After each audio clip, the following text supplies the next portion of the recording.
राणा साहब कुछ कहना चाह रहे हैं? राणा साहब अपनी पूरी बात कीजिए जल्दी। बता रहा हूं, जो पाकिस्तान हमारे हिंदुस्तान में पनप रहा है जी। उसके लिए कठोर कदम उठाने हैं। और इस बारे में मैं बात कहूंगा कि जब यूनाइटेड स्टेट्स ऑफ अमेरिका में 9/11 हुआ तो उसके तुरंत बाद वहां पर एक पैट्रियट एक्ट पास हुआ। वो क्यों हुआ कि जब इन्वेस्टिगेटिंग एजेंसीज ने वहां पर इन्वेस्टिगेट किया कि ये क्या हो रहा है, उन्होंने अपने लॉ मेकर्स पे प्रेशर डाला कि आप ऐसा कानून बना दीजिए जहां पर हमें ग्रेटर सर्वेलेंस करना पड़े। तो वहां के लॉ मेकर्स बड़े रिलक्टेंट थे, वो नहीं चाहते थे कि ऐसा कानून आए। लेकिन जो इन्वेस्टिगेटिंग एजेंसीज थी तो उन्होंने बोला कि आज जो वहां पर 9/11 में हुआ है, कल को वो आपके साथ होगा। और इसके चलते हुए लॉ मेकर्स ने वहां पर एक स्ट्रिंजेंट एक्ट बनाया जिसका नाम है पैट्रियट एक्ट। और वो पैट्रियट एक्ट क्या कहता है? वो पैट्रियट एक्ट कहता है greater surveillance on the citizens who have doubtful identity and doubtful character. और वो लोग जो रिलीजियस प्लेसेस को इस्तेमाल करते हैं एंटी इंडिया प्रोपेगेंडा के लिए, यहां तक कि उन्होंने वहां पर स्पाई कैंप्स भी रखे हैं वहां पर। और वो लोग जो एंटी अमेरिकन प्रोपेगेंडा करते हैं, और उसका नतीजा ये है कि 9/11 से लेके आज 2025 तक वहां पर एक भी एपिसोड नहीं हुआ। ये तमाम सारी ऐसा नहीं है कि भारत सरकार इस पर गंभीरता से विचार नहीं कर रहा है। भारत सरकार पहले भी गंभीरता से विचार कर रहा था, अब भी किया। अली शाह साहब जिस बात का जिक्र कर रहे हैं, अगर उसको देखा जाए तो साफ तौर पर कहीं ना कहीं एक तमाम परिस्थितियां हैं कि आतंकवादी घुस गए, कभी भी पर्यटक स्थलों में ऐसी स्थिति नहीं हुई। अगर ये स्थिति है तो अब भविष्य में एक कड़ा संकेत, एक कड़ा संदेश। जी, सबसे पहले तो राणा साहब के परिवार वालों के साथ, कश्मीरी पंडित साहब के साथ जो हुआ 90s में, उसकी सख्त के सख्त निंदा ही नहीं, बल्कि उसकी they don't need revenge only, they need rehabilitation. इनको दोबारा रिसेटल कराइए। इनको आप देखिए, बहुत दर्द है जो हुआ कश्मीरी पंडित के साथ, वो नहीं होना चाहिए था। और जिस तरीके से जैसे अभी, मगर हाल ही में अभी मैं देखा कि कश्मीरी लोग, कई लोग सड़कों पे उतर के आए हैं, विरोध किया है, और ये ऐसा पहले नहीं हुआ था। और जिस तरीके से पूरे देश को ये एक ऐसा मौका है, पूरे देश को एकजुट होना चाहिए और सबको खोल खोल के इसके खिलाफ निंदा ही नहीं, बल्कि जो एक्शन, जैसे कि कांग्रेस पार्टी भाजपा साथ में खड़ी हो गई है और बोल रही है एक्शन करिए। अरे अब तो सीमा पर जाने को तैयार हैं, ये दोनों तैयार हैं सीमा पर जाने के लिए। कुछ हाँ बताइए। कहना चाहता हूँ, सरफरोशी की तमन्ना अब हमारे दिल में है। देखना है जोर कितना बाजुए का दिल में। अब हमारे दिल में। अब देखिएगा ऐसा अंजाम किया जाएगा भारत की सरकार की तरफ से, हमारे वीर सैनिकों की तरफ से।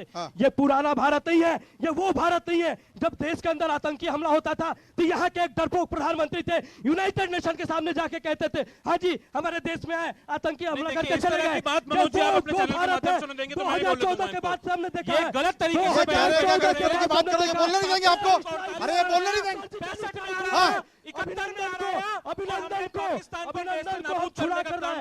आपने देखा और कि वहां 1971 में हमने पाकिस्तान के इंदिरा गांधी जी प्रधानमंत्री थी तब। आप सुनिए मेरी बात, उसके बाद आपके समय में पुलवामा हो चुका है, कुपवाड़ा में हमले हो रहे हैं। आपके समय में रियासी में जिस दिन प्रधानमंत्री जी ने शपथ ली थी 9 जैन को, रियासी में 10 श्रद्धालुओं को गोली से मार दिया गया। बताइए क्या एक्शन लिया? एक्शन लिया है। सवाल सर्जिकल स्ट्राइक देश के अंदर होता है। सर्जिकल स्ट्राइक पुलवामा के समय पे हुई थी। दूसरी बात, आप ये बताइए, बुनियादी सवाल तो पूछे जाएंगे कि क्यों वहां पर जहाँ पे 3000 से 4000 ये क्या जो दुखती हुई रग है ना, कांग्रेस की जो दुखती हुई रग है, दिग्विजय सिंह, मणिशंकर अय्यर, रॉबर्ट वाड्रा, उनका नाम बार बार ले देते पीछे। आपको बता देता हूँ, आज 4:03 पे जयराम रमेश जी जो हमारे इंचार्ज है मीडिया के, उन्होंने एक ट्वीट किया है। आप उसमें देखिए कि जो CWC का रेजोल्यूशन है उसको मानिए, जो आधिकारिक प्रवक्ता है उनकी बात मानिए, और जो कांग्रेस पार्टी, अरे तो कांग्रेस के नेताओं को चुप तो कीजिए, उनकी बात तो मान लीजिए। बोल क्यों रहे? सबको नॉइज है, आप उसको इग्नोर करिए। और आप मुझे ये बताइए कि पूरा विमल सिंह जी ये बताइए, जहाँ पे 3000 लोग मौजूद थे, एक सैनिक क्यों नहीं था? एक सैनिक 40 मिनट कहना चाहता हूँ हमला यहाँ पर ये चलता रहेगा, आरोप प्रत्यारोप का दौर चलता रहेगा। मेरे साथ मौजूद है कुछ और भी लोग खड़े हुए, इनके पास चलते हैं। ये क्या कहना चाहते हैं भाई साहब? ये बताइए, इस वक्त जो स्थिति है पहलगांव में, भागिए मत, सेनाओं पे सैनिक खड़े हैं भारत की रक्षा के लिए। आप पतली गली से निकलने के चक्कर में क्या स्थिति है, बताइए क्या करना चाहिए? एक्शन लेना चाहिए। किस तरह का एक्शन? जो उन्होंने वहाँ पे अटेम्प्ट किया है, हमले किए हैं, तो गवर्नमेंट को उसपे एक्शन लेना चाहिए ताकि ये दोबारा ना हो। दोबारा ना हो। एक बार सबक सिखाने की जरूरत है कि दोबारा ना हो। ये संकेत निकल कर आ रहे हैं। तमाम लोग और भी मेरे साथ मौजूद हैं। ये भाई साहब खड़े खड़े, मूछें तो इनकी नहीं है लेकिन फिर भी ऐंठने का काम कर रहे हैं भगत सिंह की तरह। सुना है पहलगाम हमले के बाद? जी सर। क्या लगता है? वो लोग को सीधा जब बारिश पड़ता है ना उस टाइम पानी खोल दीजिए, और जब धूप उगता है उस टाइम पानी बंद कर लीजिए। तो वो गिला के और सुखा के मारिए। गिला के और सुखा के मारिए। मारिए, हाँ। गिला के और सुखा के मारिए तभी समझेंगे। क्या जी? हाँ सही किया। क्या सही किया? ये सही बोला है, एकदम राइट बोला है। गिरा के और सुखा के मारिए। गिरा के सुखा। आप? बिल्कुल सर, राइट बोल रहे हैं लड़के, बच्चे सही बोल रहे हैं। बच्चे सही बोल रहे हैं। और आप क्या बोल रहे हैं? नहीं, वो होना ही चाहिए ऐसे गलत आदमी के साथ।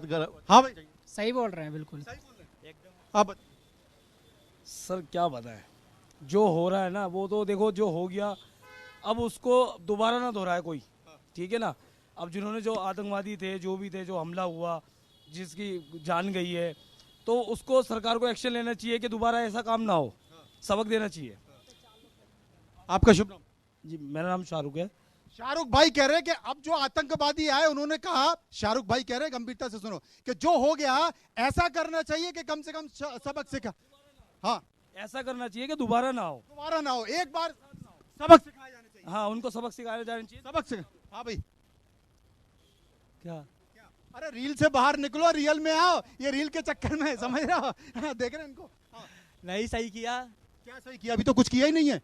अरे अभी तो कुछ किया ही नहीं है, तो दम निकली पड़ी है यार। अभी तो कहानी अभी शुरू जब नहीं करेंगे हुई तो है। बहुत कुछ। हाँ जी बताइए। ये जो पहलगांव में हुआ कैसा हुआ?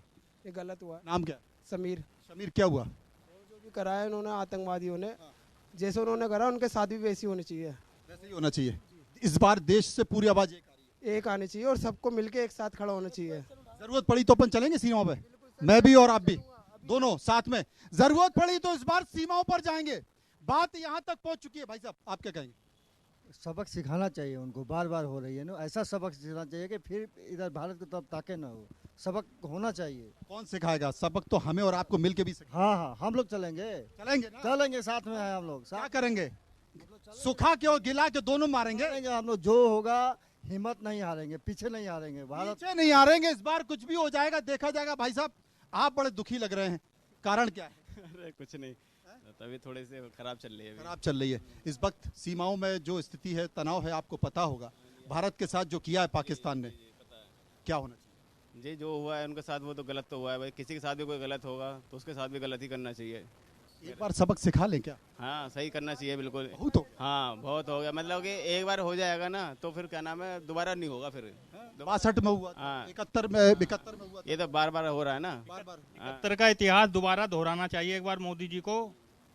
और ये कितने टुकड़े पाकिस्तान के होने चाहिए बताओ?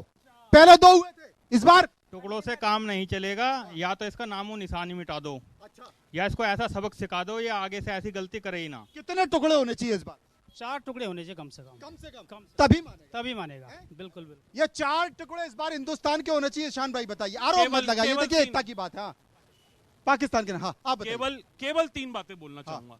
जिस ऑल पार्टी मीटिंग की मेरे मित्र अभी बात कर रहे थे, उस ऑल पार्टी मीटिंग से लोगों को पता होना चाहिए, देश के प्रधानमंत्री नदारत थे, क्योंकि उनको लगा कि शायद बिहार में एक रैली में जाना राजनीति से ऊपर नहीं उठ पाएंगे। राजनीति से ऊपर उठ रहा हूँ, राजनीति से ऊपर आप ऑल पार्टी मीटिंग देश की इंटरनल पॉलिटिक्स पे जो इंटरनल जो सिक्योरिटी है, उस पर तो सवाल पूछ सकता हूँ, क्योंकि इंटरनल सिक्योरिटी, जैसा कि अभी हमारे साथी ने भी यहाँ पे बोला कि इंटरनल सिक्योरिटी होनी चाहिए।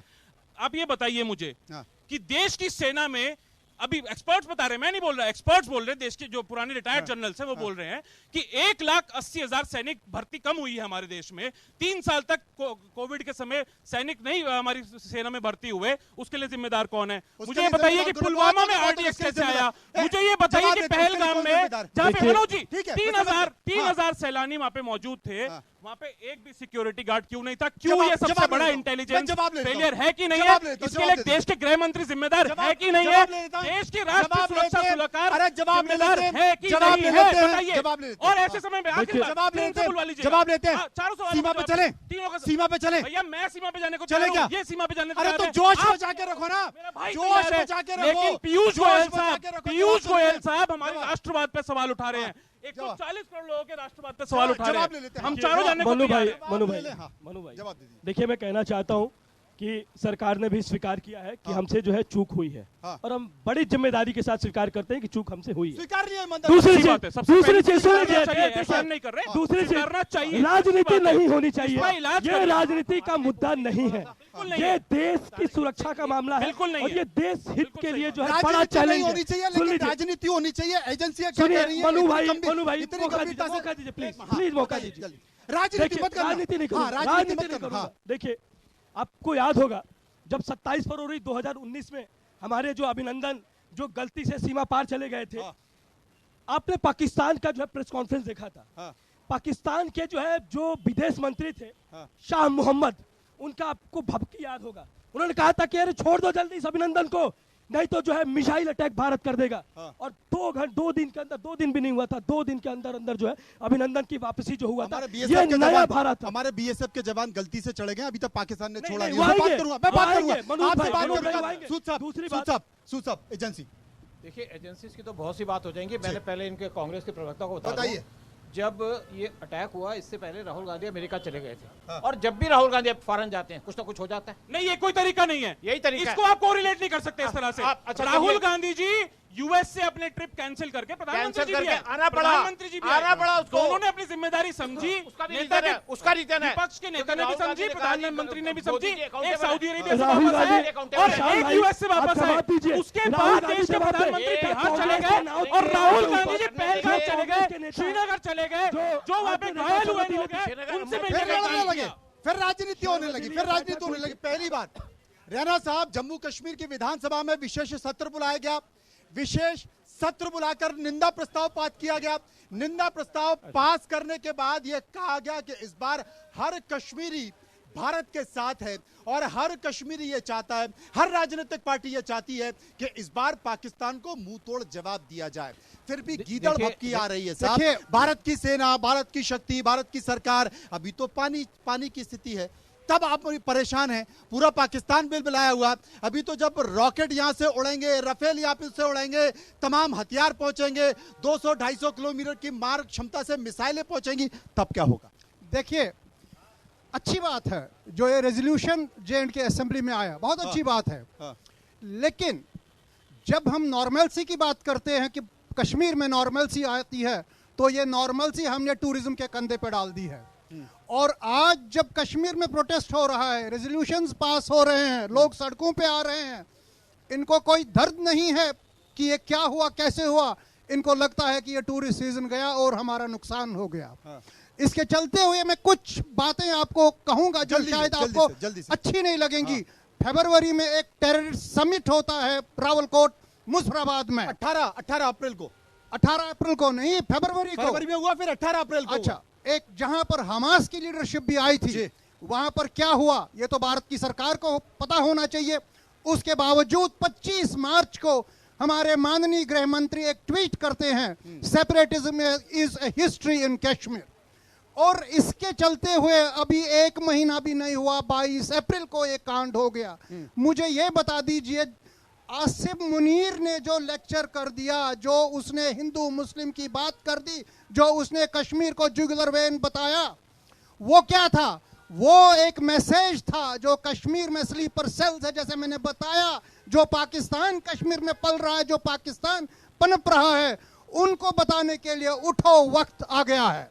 और जिस वक्त रिलीजियस प्रोफाइलिंग होती है पहलगाम में, तो ये बात वाज़ेह है कि ये जो सिलसिला ये आज का नहीं है, ये फरवरी से चल रहा है। बिल्कुल सही कह रहे हैं। फरवरी में रावलकोट में इस तरह की बात हुई थी। उसके बाद 18 अप्रैल को रावलकोट में फिल्बी पीओके, जो कि पाक अधिकृत कश्मीर है, वहां पर फिर से तमाम आतंकवादी संगठन के मौलाना इकट्ठे हुए, नेता इकट्ठे हुए, और उन्होंने देश के प्रधानमंत्री नरेंद्र मोदी को लेकर अपशब्दों का प्रयोग किया।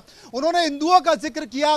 उसके बाद मुनीर, जो कि पाकिस्तान के सेना अध्यक्ष हैं, उन्होंने 2 नेशन थ्योरी की बात की और कहा कि हिंदू और मुसलमान साथ नहीं रह सकते। और उसके बाद फिर पहलगांव में इस बात को लेकर हमला हुआ। लेकिन यहां पर तमाम हिंदू और मुसलमान मेरे साथ मौजूद हैं और तमाम हिंदू मुसलमान यहां पर मौजूद हैं। सभी लोग एक स्वर से इस बात का जिक्र कर रहे हैं कि इस बार पाकिस्तान का हिसाब किताब होना चाहिए। भारत माता की जय, भारत माता की जय, भारत माता की जय। यहाँ पर हिंदू भी हैं, मुस्लिम भी हैं, हर कोई इस बात का जिक्र कर रहा है। इस बीच एक बड़ी खबर आ रही है। बड़ी खबर अपने दर्शकों को बता दूं कि जम्मू कश्मीर के पूर्व मुख्यमंत्री फारूक अब्दुल्ला ने एक बड़ा बयान दिया है। उन्होंने कहा है कि पाकिस्तान का इस बार फुल एंड फाइनल सेटलमेंट होना चाहिए। कोई भी बातचीत पाकिस्तान से नहीं होनी चाहिए। अब अगर होगा तो पाकिस्तान से हिसाब किताब होगा। हमारा पड़ोसी अभी भी नहीं समझ पा रहा है। पाकिस्तान ने जो मानवता है उसकी हत्या की है। पाकिस्तान ने मानवता की हत्या की है। आपको बता दूं कि पाकिस्तान ने हिंदू मुसलमान के जो रिश्ते हैं उनकी हत्या करने की कोशिश की है। लेकिन भारत हमेशा एकता, अखंडता, गंगा जमुनी तहजीब का संकेत देता रहा है। इस बीच सुनिए कि फारूक अब्दुल्ला ने कहा क्या। जबरदस्त अफसोस है हमें कि हमारा पड़ोसी आज भी नहीं समझता कि उसने इंसानियत का कत्ल किया है। अगर वो ये समझता है, इससे हम लोग पाकिस्तान में चले जाएंगे। उनकी इस गलतफहमी को दूर करना चाहिए। हम जब 47 में उनके साथ नहीं गए, आज क्यों जाएंगे? हमने 2 नेशन थ्योरी तब पानी में फेंक दी थी और हम 2 नेशन थ्योरी को आज भी मानने के लिए तैयार नहीं है। हिंदू, मुसलमान, सिख, ईसाई जो भी हैं, हम सब एक हैं। पैदा करने वाला वो है। जिस नाम से आप चाहते हैं उसका नाम ले लीजिए।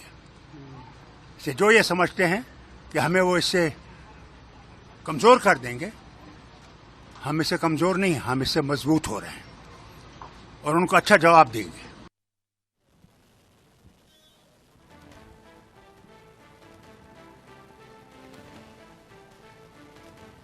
तो जम्मू कश्मीर के पूर्व मुख्यमंत्री फारूक अब्दुल्ला ने कहा है कि पाकिस्तान गलतफहमी में है। जब हम लोग इस हिंदुस्तान में जितने भी मुस्लिम रहते हैं, जब वो 1947 में पाकिस्तान नहीं गए तो अब क्यों चले जाएंगे? पाकिस्तान गलत मंसूबे पाल कर बैठा है। ये हमारी जमीन है, हम यहीं पर रहेंगे और हिंदू और मुस्लिम मिलकर रहेंगे। ये बड़ा संकेत यहां पर दिया है। एक बार मैं सूद साहब के पास चलूंगा। फारूक अब्दुल्ला ने कहा है कि पाकिस्तान गलतफहमी में है, मानवता की हत्या कर रहा है। हम जब 47 में नहीं गए तो अब कैसे चले जाएंगे? और इस बार पाकिस्तान का फुल एंड फाइनल सेटलमेंट होना चाहिए। देखिए, फारूक अब्दुल्ला की स्टेटमेंट एप्रिशिएबल है, नो डाउट अबाउट इट। लेकिन मैं एक बात कहूंगा आपसे कि लोग बड़ी एक्सपेक्टेशन कर रहे हैं गवर्नमेंट से। गवर्नमेंट ने अपना पहला बम चला दिया, वाटर बम चला दिया जी। देखिए, वॉर ऐसे नहीं होता कि आप घर से उठे और जाकर के आपने गोलियां चलानी शुरू कर दी। तैयारी पूरी है और पाकिस्तान बच नहीं पाएगा। पाकिस्तान का इन्होंने पूरा एनसर्कल कर दिया कि पाकिस्तान के अंदर कुछ ना जाए। पाकिस्तान के अंदर पेट्रोल की कमी आ गई है, पाकिस्तान के अंदर खाने पीने की चीज़ें की कमी आ गई है। और जो वाटर बम है सबसे तगड़ा बम है। कैसे? जब भी चाहेंगे फ्लड ले आएंगे, जब भी चाहेंगे सूखा डाल देंगे और पाकिस्तान के अंदर सूखा आएगा। उसके बाद एक मेन प्रॉब्लम क्या है, पाकिस्तान का मंगला डैम वो बंद होने वाला है क्योंकि पानी नहीं है उसके पास। तो पाकिस्तान की बिजली खत्म, पाकिस्तान की बिजली खत्म, पाकिस्तान ये बड़ी चीज है। ये बड़ी चीज है। जरूरी नहीं है कि किसी को हथियारों से मारा जाए, उसको आर्थिक तौर पर भी मारा जाता है, उसकी अर्थव्यवस्था के तौर पर मारा जाए। पाकिस्तान की जीडीपी का 20% उसकी कृषि से होता है और एक बड़ा हिस्सा अगर सिंधु जल वहां पर नहीं पहुंचा तो पाकिस्तान का जो कृषि है, वहां के जो खेती किसानी है, वो बड़े तौर पर प्रभावित होंगे और पाकिस्तान का बड़ा हिस्सा उससे महरूम रह जाएगा और एक बड़ी दिक्कत होगी। अली शाह मेरे साथ मौजूद हैं। इसके बावजूद भी पाकिस्तान की सैन्य शक्ति क्या है, उसके पास कितने हथियार हैं, कितने मिसाइल हैं, कितने सैनिक हैं, और भारत के पास कई गुना ज्यादा है। बावजूद वो धमकी क्या देता है? जनाब, हमारे पास परमाणु बम है, हमारे पास परमाणु बम है। 130 परमाणु बम हमारे लिए किस लिए हैं? भारत के पास 180 हैं, लेकिन भारत ने धमकी दी नहीं है। अली शाह साहब, धमकी देंगे नहीं, इस बार कुछ कर दिखाएंगे। बिल्कुल। देखिए मनु जी, पाकिस्तान के पास वो हथियार नहीं है हमारे से लड़ने के। तो उन्होंने दिमाग इस्तेमाल करा अपना। उन्होंने सोचा कि भाई अगर हिंदुस्तान में हम फूट डालते हैं, जैसे कि 1857 में हुआ था वो म्यूटनी कार्टरिजेस के पीछे, वैसे अगर इनको बंटवा दें। मैं आपको एक बार और कहता हूं, मैं आपको देखिए, जरूरी नहीं है कि ये लोग जो कह रहे हैं, नैरेटिव बन रहा है ना कि कश्मीरी लोगों के केवल टूरिस्ट नहीं आएंगे। मेरी बात हुई कश्मीरी लोगों से, उनको दुख है इस बात का कि इंसानियत की हत्या हुई है, कि उन्होंने चाहे हिंदू हो चाहे मुस्लिम हो किसी को भी मारा हो, उनको दुख है कि इंसान को मारा हो, पहले वो इंसान है। और ये पाकिस्तान ने इसलिए किया है जानबूझ के कि तुम्हारा नाम क्या है, धर्म क्या है, कपड़े भी खोले, रिपोर्ट भी आई है, ये जान के ताकि टू इन्वोक पैशन, ताकि ह्यूमन फीलिंग्स जागे। और अगर हिंदुस्तान में दंगा कभी नहीं होना चाहिए, और अगर दंगा हुआ भैया बंगाल में क्या होगा बहुत मुश्किल है। I hope it doesn't happen, नहीं होना चाहिए ये, क्योंकि हम जंग लड़ सकते हैं, इतनी इकॉनमी है हिंदुस्तान को। भैया सॉरी माफ कीजिएगा, हिंदू मुस्लिम हिंदुस्तान में नहीं होना चाहिए। और मेरे को बहुत खुशी है इस बात की कि नहीं हुआ। और आपको बता दें कि पहलगांव में जो पर्यटन को खत्म करने की कोशिश की, आपको बता दें कि पर्यटक फिर से जा रहे हैं, पर्यटकों की संख्या बढ़ रही है, क्योंकि इस बार हिंदुस्तान नहीं हारेगा, इस बार पाकिस्तान हारेगा, इस बार आतंकवाद हारेगा। तमाम लोग मेरे साथ मौजूद हैं। पूरे देश में एक बहस चल रही है, इस बात को लेकर बहस चल रही है कि इस बार कुछ करना चाहिए। देश के प्रधानमंत्री नरेंद्र मोदी ने भी अपनी मन की बात पे इस बात का जिक्र किया है कि देश गुस्से में है, आत्मा पर हमला किया गया है, इस बार संकेत बड़ा होगा, पाकिस्तान को भुगतना होगा। मैं तो कहता हूं कि सीधा अटैक कर दे, बस पानी बंद नहीं करने से कुछ होगा, सीधा अटैक कर दे।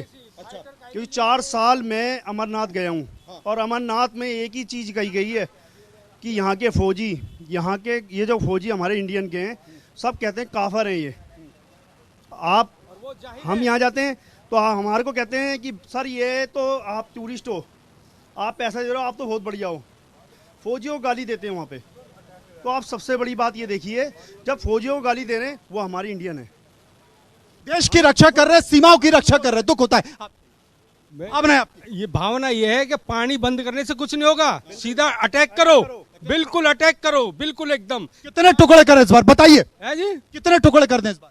कितने टुकड़े नहीं, पाकिस्तान के कितने टुकड़े नहीं, मिटा दो बिल्कुल एकदम। पीओके अंडर में लो, बलूचिस्तान अपने अंडर में लो, बलूच भी ले लें। हाँ जी हाँ, बलूच हमारा है और पीओके भी हमारा है, पीओके भी हमारा है, बलूच भी हमारा। इस बार सब कुछ लेके रहेंगे। ले लें शान साहब, कोई दिक्कत तो नहीं, कांग्रेस से कोई बयान तो नहीं आएगा? मैंने तो अपने पहले वक्तव्य में यही बोला था कि विपक्ष ये कह रहा है और एक सुर में देश के 145 करोड़ लोग, देशवासी, उनकी जो भावनाएं आहत हुई हैं, हमारी भी भावनाएं आहत हुई हैं, जरूर आपकी भी भावनाएं बहुत ज्यादा आहत हुई हैं। हम तो सरकार के साथ खड़े हुए हैं। सरकार जिस तरीके से भी पाकिस्तान को नेस्ते नाबूद करना चाहती है वो करे। वो चाहती है कि कर दीजिए। लोगों की भावनाएं हैं, लोग गुस्से में हैं, तालियां बज रही हैं, लोगों की भावना है कि इस बार कर दीजिए। और इस बार सरकार से बहुत ज्यादा एक्सपेक्टेड भी है, सरकार से उम्मीद भी बहुत ज्यादा है, उम्मीद इन्होंने बढ़ा दी है। देखिए मनोज भाई, मैं कहना चाहता हूं कि हमें इंतजार करना चाहिए। विगत कुछ दिनों के अंदर हमारी सरकार, हमारे सैनिक वो हाल करने वाले हैं आतंकियों का, वो हाल करेंगे जो पाकिस्तान जो आतंकियों को अपने गोद में पनाह देता है, कि जो पूरा वर्ल्ड देखेगा, पूरा विश्व देखेगा। मैं कहना चाहता हूं कि देखिए, जब कश्मीर के अंदर वो पहले कश्मीर नहीं है, इस कश्मीर को जो है हमने जो है शांतिपूर्ण वाला कश्मीर बनाया है। पहले कश्मीर के अंदर जो हमारे सेनाओं के ऊपर जो है पत्थरबाजी की जा रही थी, वहाँ पे जो है इलेक्शन जो है अच्छे तरीके से नहीं किए जा रहे थे, वहाँ पे बूथ के बूथ कैप्चर कर लिया जाता था। लेकिन पहली बार ऐसा हुआ, यही तो अच्छा नहीं लगा, यही तो अच्छा नहीं लगा। कई और भी मेरे साथ महिलाएं, कुछ महिलाओं की भावनाएं क्या है उनसे मैं पूछूंगा, समझने की कोशिश करूंगा। ये जो हुआ इसे आप किस तौर पर देखती हैं और आप क्या चाहती है कि क्या होना चाहिए, क्या आपकी उम्मीद सरकार से?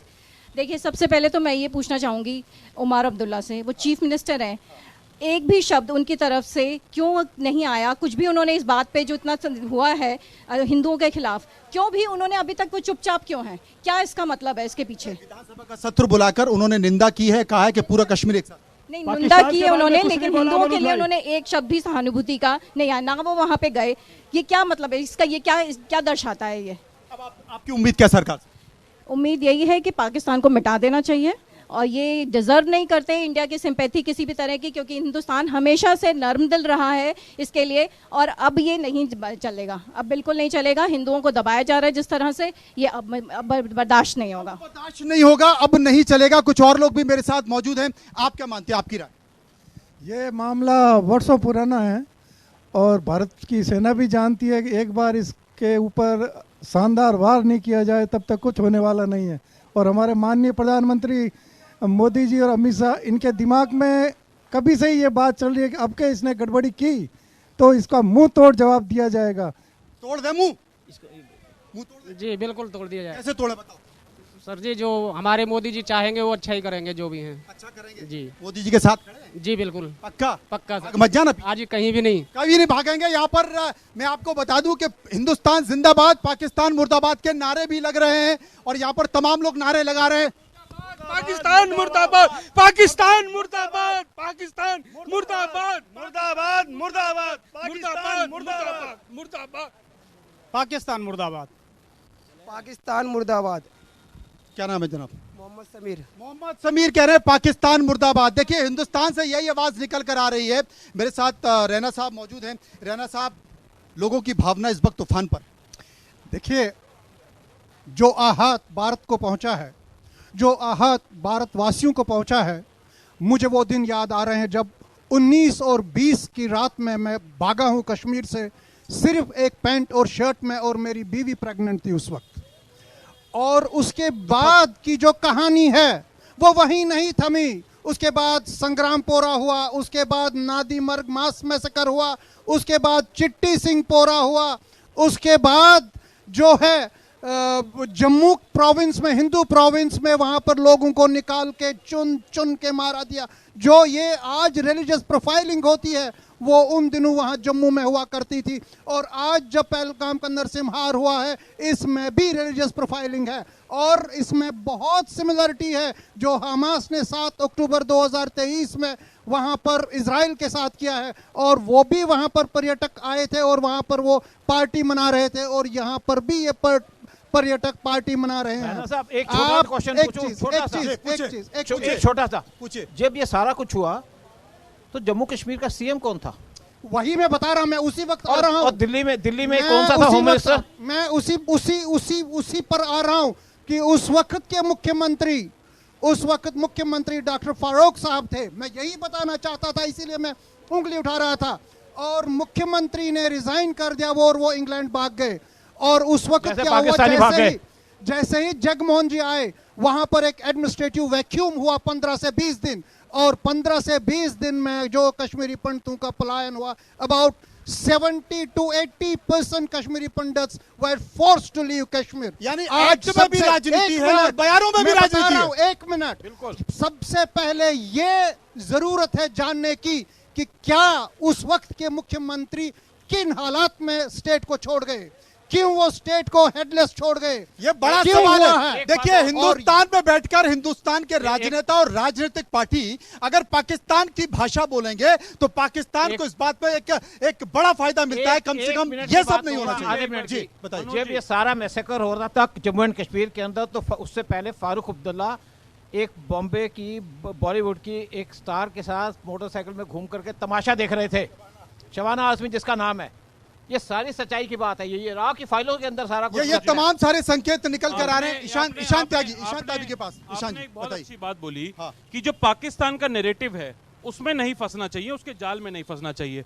पाकिस्तान चाहता है कि हमारे देश में हिंदू मुसलमान हो, और हमारे देश ने यह साबित कर दिया है 140 करोड़ लोगों ने कि हम हिंदू मुसलमान नहीं होने देंगे। लेकिन कुछ सरकार के जो नुमाइंदे हैं, निशिकांत दुबे जैसे, वो हिंदू मुसलमान की राजनीति कर रहे हैं और अपने धर्म की राजनीति पे अपनी राजनीतिक रोटियां सेकने का काम कर रहे हैं। ऐसे लोग पाकिस्तान के एजेंडा में फंस रहे हैं। कुछ जयचंद भरे पड़े हुए हमारे देश के अंदर, वो भी आतंकवादी हैं। कौन आतंकवादी? ये जयचंद जो भरे पड़े जितने भी नेता है ना, ये कांग्रेस वगैरह वगैरह, ये सब वगैरह जी हाँ, ये सपा नेता। राहुल गांधी की स्टेटमेंट है कि अकाउंटेबिलिटी चाहिए मोदी की। वही इनके साथ। मनोज जी, आप वीडियो बना रहे हैं, क्या कह रहे हैं आप? इस घटना को जानते हैं? आपके अंदर क्या फीलिंग है? Feelings is very bad, and I know that accountability should be gone to the government. बिल्कुल, आप भी राहुल गांधी की स्टेटमेंट करिएगा। सरकार को क्या करना चाहिए? आप सरकार से क्या मांग करते हैं? I think that government should take action and take the inquiry why the terrorists enter in our country. हमारे देश में आतंकवादी कैसे आ जाते हैं, ये बड़ा सवाल यहाँ पर उठा है। जागरूक जी नागरिक ने बताइए। जवाबदेही मांगी है। देखिए, मैं कहना चाहता हूँ, कि अभी हमें जो है सवाल का जवाब अरे मैं जवाब दे रहा हूँ निशान भाई आप नहीं, आप अकाउंटेबिलिटी का सवाल दीजिए। आप एंकर नहीं है। अरे लड़ो यार, पहले सुनिए, मैं कहना चाहता हूँ पाकिस्तान से लड़ने की बात कर रहे हैं तो बीजेपी पाकिस्तान से तो हम सब साथ मिलकर लड़ेंगे। अरे कहाँ लड़ोगे, यही लड़ रहे हैं। लेकिन इंटरनल सिक्योरिटी अगर कॉम्प्रोमाइज होगी तो हम सरकार को घेरने का काम करेंगे। बताइए। आज देखिए 26/11 कांग्रेस की क्या accountability एक है? आदमी को जो है प्रधानमंत्री के ऊपर भरोसा है, लोगों को लगता है कि हाँ कुछ बड़ा करने वाला है भारत। मैं ये कहना चाहता हूँ अकाउंटेबिलिटी फिक्स करेंगे। अगर मेरे देश की आर्थिक जो हमारी सिक्योरिटी क्या करने गए थे अमेरिका के अंदर, क्या करने जाते हैं, अगर आतंकवाद बढ़ेगा और अगर अरे भैया पाकिस्तानी चैनल देखना बंद करिए, पाकिस्तानी टेलीविजन को मत देखिए, मनोज जी के चैनल देखिए, इंडिया न्यूज को देखिए और अन्य चैनल को देखिए, पाकिस्तान के चैनल मत देखिए।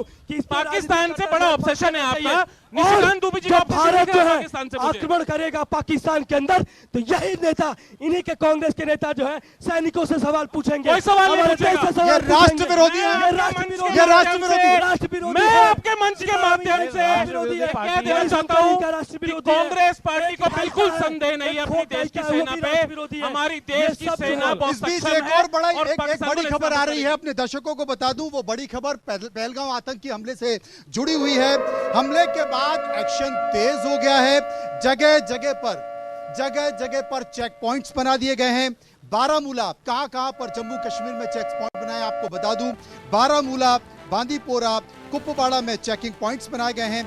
बॉर्डर के पास राजमार्गों पर बीएसएफ, सीआरपीएफ की तैनाती कर दी गई है। ये तमाम संकेत बड़े कर दिए गए हैं। अब बहुत सारी एडवाइजरी जारी हो रही हैं, जैसा कि अभी हाल में सिंह साहब कह रहे हैं, जो कि बीजेपी के प्रवक्ता हैं, कि भारत कुछ बड़ा करने जा रहा है, सरकार कुछ बड़ा करने जा रही है। बहुत सारी एडवाइजरी भी जारी की गई हैं और देश के प्रधानमंत्री नरेंद्र मोदी ने अपने मन की बात में, कार्यक्रम का तो मन की बात है, ये पूरे देश के मन की बात है कि पहलगांव में जो हमला हुआ, पहलगांव में पर्यटकों पर जो हमला हुआ, 26 पर्यटकों की जान गई है। इस बार भारत इसे भूलेगा नहीं। भारत की आत्मा पर हमला किया गया है और जिन लोगों ने ये किया है उन्हें भुगतना पड़ेगा, उन्हें भुगतना पड़ेगा। एक बड़ा सवाल, अली शाह साहब एक बड़ा सवाल यहां पर उठाया कि आतंकवादी यहां आ कैसे जाते हैं। सरकार कोई भी हो, चाहे वो एनडीए की हो, यूपीए की हो, लेकिन सुरक्षा में चूक हो जाती है। इसका जिक्र एक स्थानीय लोग कर रहे थे। जी, मेरे को भी ताजुब है इस बात का कि इतनी बड़ी घटना हो गई पहलगाम में। जब हो रही थी तो सुरक्षा बले वहां पर क्यों नहीं आई? पहली बात तो ऑन टाइम आई, बाद में आई। उग्रवादी आता है, कांड कर जाता है और निकल जाता है safely. How can it be possible? It's not possible. बड़े अफसोस की बात है। बड़े अफसोस की बात है कि नहीं, बैकग्राउंड कहते हैं ये सुरक्षा बल से पूछ रहे हैं कैसे आ जाते हैं। नहीं sir, I am very surprised, I am very surprised. No sir, राष्ट्र पहले आएगा सर, राष्ट्र पहले आएगा सर, राष्ट्र पहले आएगा सर, राष्ट्र पहले आएगा सर, राष्ट्र पहले आएगा। पॉलिसी समझ लो आप क्या चाहते हैं, क्या कहना चाहते हैं आप? सर, राष्ट्र पहले आएगा सर, राष्ट्र पहले आएगा, राष्ट्र पहले आएगा सर, राष्ट्र पहले आएगा, सर राष्ट्र पहले आएगा सर, राष्ट्र पहले आएगा, हिंदुस्तान पहले आएगा, हिंदुस्तान पहले आएगा। पाकिस्तान के प्रोपेगेंडा में मत पड़िए सर, आप पाकिस्तान के प्रोपेगेंडा में मत पड़िए। पाकिस्तान इनको तो मौका चाहिए और पाकिस्तान हमको बांटा जाता है। ये सेना में रहे, बांटेंगे, ये सेना में रहे, ये कह रहे हैं इनको तो मौका चाहिए देश के ऊपर सवाल उठाने का। सर ये come on have a heart sir, आप रॉ में रहे, हैव सम रिस्पेक्ट फॉर रॉ। आप जैसे कपड़े मुझे नहीं पता रॉ में आप इस आर्मी में है कि भी नहीं है सर। फौज की फेज का ही गलत है, आपका फेज गलत है, थिंकिंग गलत है, आपकी सोच गलत है, आप पाकिस्तान की बात मत बोलो। पाकिस्तान हमको बांटा जाता है और ये बांट रहे हैं यार, हद शर्म आनी चाहिए। आप पाकिस्तान के प्रोपेगेंडा में मत फंसो दोस्त, आप पाकिस्तान के प्रोपेगेंडा में फंसोगे, आप पाकिस्तान के प्रोपेगेंडा में फंसोगे तो देश को प्रोपेगेंडा मुझे क्या बताएंगे? पाकिस्तान हमको बांटना चाहता है, आप पाकिस्तान के प्रोपेगेंडा में आप शाह साहब का ये कहना है कि पाकिस्तान हमको बांटना चाहता है, हम पाकिस्तान के प्रोपेगेंडा में ना फंसे और इस वक्त देश को एकजुट होना चाहिए। देखिए एक बात, आप कश्मीर की हालत देख लीजिएगा जी। 2019 हुआ, क्या आप लाल चौक पे जा सकते थे? शाह साहब तो सेना में रहे हैं ना, सीमाओं की रक्षा की है उन्होंने, सेना में आपने उन्हीं पर सवाल उठा दिया। बिल्कुल, जिस टाइप का क्वेश्चन रेज किया उन्होंने। उठाइए आसान सवाल, क्या सेना पे मत उठाइए सवाल। 45 मिनट्स सिर्फ army is there to protect us, Okay. Army Pulwama Pahalgam में नहीं है। पहलगाम में नहीं है army. Anything you say against the army, firstly. आपको अथॉरिटी नहीं आर्मी की। You are not an authority. You are not an authority. Sir army के बारे में पाकिस्तान के ट्रैप पे आप पाकिस्तान के ट्रैप मैं रोज इनके जनरल से मिलता हूं। No sir, this is Pakistan propaganda. आप पाकिस्तान के 26/11 हुआ, कैसे आ गए? पाकिस्तान के ट्रैप पे घंटे तो कोई काम नहीं हुआ, 26/11 हुआ। 48 आवर्स तक हमारी सिक्योरिटी फोर्सेज नहीं थी, हमारे पास मिलिटेंट को मारने के लिए कोई नहीं था। आज कोई काम होता तो हमारी फोर्सेज खड़ी होती है, हमारी आर्मी खड़ी होती है। ये आदमी ऐसा है, ये झूठ बात बोलते हैं, प्रोपेगेंडा करते हैं, झूठ मचाते हैं कांग्रेसी की तरफ से। ये कहते हैं कि यहाँ पे रॉयट्स ना हो जाए, ये गलत बात गलत टाइप का प्रोपेगेंडा करते हैं यहाँ पे। देखिए सब प्रोपेगेंडा करने के लिए बैठे हैं ये लोग। जो डिवीजन है वो तो पहले ही हुआ है। 1990 में क्या हुआ? कश्मीरी पंडित को नहीं, हिंदू सिविलाइजेशन को वहां से निकाला गया और Kashmir is heading for a greater Islamisation. और जो पहलगाम में हुआ है ये उसका उदाहरण है। मैं आपको सही तरीके से बताऊंगा और अच्छे से बताऊंगा, कश्मीर न सुधरेगा और न सुधरा है। क्यों? कैसे सुधरेगा फिर? वही मैं बता रहा हूं। बताइए। और अगर हम नॉर्मलसी की बात करते हैं, हम टूरिज्म के कंधे पर डालते हैं। अगर कश्मीर में नॉर्मलसी हो तो कश्मीर की नॉर्मलसी का यार्ड स्टिक होगा जब कश्मीरी पंडित्स को वो लेजिटिमेट स्पेस दे दी जाएगी जो 90 से पहले उसकी थी। आज कौन है कश्मीर में? क्या कोई हिंदू है? क्या कोई कश्मीरी पंडित है? और अगर कश्मीरी पंडित हमारे बेटे, भाई, बहन, प्राइम मिनिस्टर पैकेज में वो एम्प्लॉय हुए हैं 4,500 लोग, वो हाइब्रिड टेररिज्म के शिकार हो रहे हैं। दफ्तरों में घुस के मारते हैं उनको, बंदूक लेके नीचे, और अंदर दफ्तर में जाते मारते हैं। मुझे ये बता दीजिए, अपने 6-7 कुलीग्स के सामने उस कश्मीरी पंडित को मारा, क्या उसको अंदर किसी ने आने देखा? मतलब नहीं। कश्मीरी पंडित अभी भी सुरक्षित नहीं है? कश्मीरी पंडित है कहां? मुझे ये बता दीजिए। कश्मीरी जिन लोगों को नौकरियां दी है वो भी सुरक्षित नहीं है? वो भी सुरक्षित नहीं है। हाइब्रिड टेररिज्म के शिकार हो रहे हैं वो। हाइब्रिड टेररिज्म के शिकार कश्मीरी पंडित हो रहे हैं। कश्मीरी पंडित का दर्द सर बहुत ही खराब। सिंह साहब यह सवाल उठा रहे कि कश्मीरी पंडितों को जो नौकरी दी है वहां बसाने के लिए, वो भी हाइब्रिड टेररिज्म के शिकार हो रहे हैं। आप क्या शांति की बात कर रहे हैं? देखिए, मैं कहना चाहता हूं कि पहले से कश्मीर का माहौल बहुत ज्यादा चेंज हुआ है। जब से जो है, आप पहले देखिए, पहले क्या होता था मनोज भाई, मैं कश्मीर जो है साल में 2 बार जाता हूं। हमारे भाई कांग्रेस के जाते हैं नहीं जाते, लेकिन मैं साल में 2 बार जाता हूं। पहले आप जाके देखिए कि वहां पे कितना शांतिपूर्ण तरीके से लोग रह रहे हैं, कितने शांतिपूर्ण तरीके से लोग अपना जीवन यापन कर रहे हैं। पहले जो है वहां पे जो है सेनाओं के ऊपर पत्थरबाजी की जाती थी। वहां पे जो एक जो है अंदर का जो है अपना अलग चलता था कि लोग जो है आपस में ही जो है, हिंदू मुस्लिम की बात करें चाहे, आपस में ही लोग जो है लड़ते भिड़ते रहते थे। लेकिन ये चीजें पहले से कम हुआ है। दूसरी चीज मैं कहना चाहता हूँ कि आज जो है देश जो है जिस तरीके से गुजर रहा है, जो भी हमारे देश में ये पहलगाम में आतंकी हमला हुआ है, हमें अपने प्रधानमंत्री जी के ऊपर भरोसा करना चाहिए। आने वाले विगत कुछ दिन के अंदर, मैं बड़ी जिम्मेदारी के साथ आपके चैनल इंडिया न्यूज पे कह रहा हूं, आने वाली विगत कुछ दिन के अंदर भारत सरकार के तरफ से और भारत के वीर सैनिकों की तरफ से एक बड़ा प्रहार करने जा रहा है भारत। हमें इंतजार करना चाहिए और राजनीति नहीं करनी चाहिए। और जिस दिन होगा, जवाब तो ले, अरे जवाब तो ले लीजिएगा। अरे भाषण नहीं चाहिए, जवाब चाहिए। अरे जवाब लेने, अरे हो गया, जोश संभाल के रखो, काम आएगा। अरे काम आएगा, अरे जोश संभाल के रखो, ये लोग सवाल करेंगे, काम आएगा। ये लोग सवाल करेंगे। जवाब दे दीजिए। 1990 में जब मेरे कश्मीरी पंडित भाइयों बहनों के साथ एक नरसंहार हुआ और गलत हुआ, उनको अपनी जगह से, उनके घर से विस्थापित किया गया, जब कांग्रेस की सरकार उस समय नहीं थी, उस समय उन्हीं लोगों को 2008 में 1600 करोड़ रुपए का पैकेज मनमोहन सिंह जी की सरकार ने दिया था उनको बिल्कुल सही के लिए। बिल्कुल सही। पूरा बोलने दीजिए, आपके बीच में नहीं बोलता सर, आपके बीच में नहीं बोला था। आपको सुनना पड़ेगा। मैं सुनने को तैयार हूँ, लेकिन आप भी मेरी मेरी बात तो सुनिए। सुनना 2011 में मेरी बात सुननी पड़ेगी। जिस वक्त माननीय Rajiv Gandhi ji leader of opposition थे 1999-90 में, उस वक्त कश्मीरी पंडितों का डेलीगेशन उनके पास गया और उस डेलीगेशन में जब उन्होंने बताया कि हमारे साथ क्या हुआ, तो राजीव जी ने बताया कि साहब हम आपको सोने के घर बना के देंगे। सोने के घर के बाद, और इतना ही नहीं, मुझे ये बता दीजिए, नेशनल कॉन्फ्रेंस और कांग्रेस का पैक्ट हुआ 1986 में, जिसका नाम पड़ा राजीव फारूक अकॉर्ड, और राजीव फारूक अकॉर्ड के चलते हुए 1986 में हमारे मंदिर जला दिए गए। हमारे टेम्पल्स जला दिए गए और उसका नाम बताया गया कि ये ड्रेस रिहर्सल है। उसके 4 साल के बाद कश्मीरी पंडितों को वहां से पलायन करना पड़ा। ये दर्द जानते हैं किस बात का है? ये दर्द इस बात का है कि जब कश्मीरी पंडितों के ऊपर अत्याचार किया गया तो एक जोड़ी कपड़े जो पहने हुए थे उन कपड़ों में रैना साहब को कश्मीर छोड़ना पड़ा। और सुनिए रैना साहब, सुनिए मुझे कांग्रेस और सुनिए और रैना साहब, और इससे दुख की बात जानते हैं ये दर्द क्यों है, ये मर्म क्यों है? रैना साहब की धर्म पत्नी उस समय गर्भवती थी और रैना साहब को जान बचा के अपनी गर्भवती पत्नी को लेकर वहां से भागना पड़ा। इसलिए इनका ये दर्द है। जवाब दे दिए शाह साहब। मुझे कांग्रेस की बात मत करिए साहब। मैं नहीं बोलूंगा। बोलेंगे क्या बोलेंगे मुझे आप? बीच में नहीं आप मुझसे पूछ लीजिए क्या बोलेंगे साहब आप? क्या बताएंगे? ये दर्द है उनका रैना साहब का, बताइए जवाब दीजिए। मैं उनके दर्द समझता हूँ, उनकी पीड़ा समझता हूँ, उनके साथ मेरी संवेदना है। I know Kashmiri Pandits have been harmed very badly. इसीलिए 2008 में 1600 करोड़ का एक पैकेज दिया गया।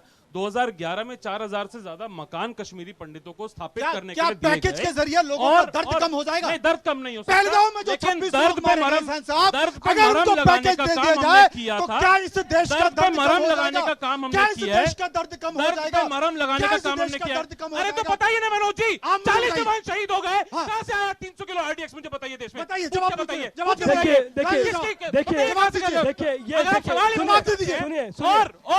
सुनिए मेरी बात। अब आतंकी हमला होता था, अब सुनिए मेरी बात, बताइए प्राइम मिनिस्टर जाता था, 36 लोग वहां पे मर गए, सरकार क्या कर रही है? बोलिए बताइए। 40 सोल्जर मर गए, 40 सोल्जर मर गए, ठीक है जी। वहां पे जब 300 टेररिस्ट मरे तो कांग्रेस पूछती है कि कहां मरे? कहां मरे? कांग्रेस में अरे छोड़िए, शर्म करो आप। ये शर्मिंदगी हद सबूत नहीं मांगा, मुझे मालूम है आप व्हाट्सएप से पढ़ के आते हैं। पेड़ गिरा कर आई है, ज्ञान है वो। अरे छोड़िए, अरे वो आपकी मैडम घूम के आई है कश्मीर के अंदर, जनता में उसको जब ये सारा पेड़ गिरा कर आए हैं, गड्ढा करके आई है सैनिक। इन्होंने सैनिक वीडियो जारी कीजिए कि आपने जो है वहाँ पे जाकर हमला किया था। आर्टिकल 370 हटाया गया तो शोर मचा दिया। लोगों से भी पूछ लेते हैं। नहीं मनोज जी, आपने मेरे को शांत करवाया था ना। अब एक सवाल, बहुत बुनियादी सवाल कर लीजिए, चलिए। और रैना साहब की जो संवेदना है, रैना साहब का जो मेरी संवेदना है, उसी से जुड़ा एक सवाल पूछता हूँ। 2019 में आर्टिकल 370 खत्म हुआ। मुझे ये बताइए अगले इससे 5 साल में, 5.5 साल में कितने कश्मीरी पंडित, आप ही बता दीजिए, इन्होंने कितने कश्मीरी पंडितों को वहां पे स्थापित करने का काम किया है?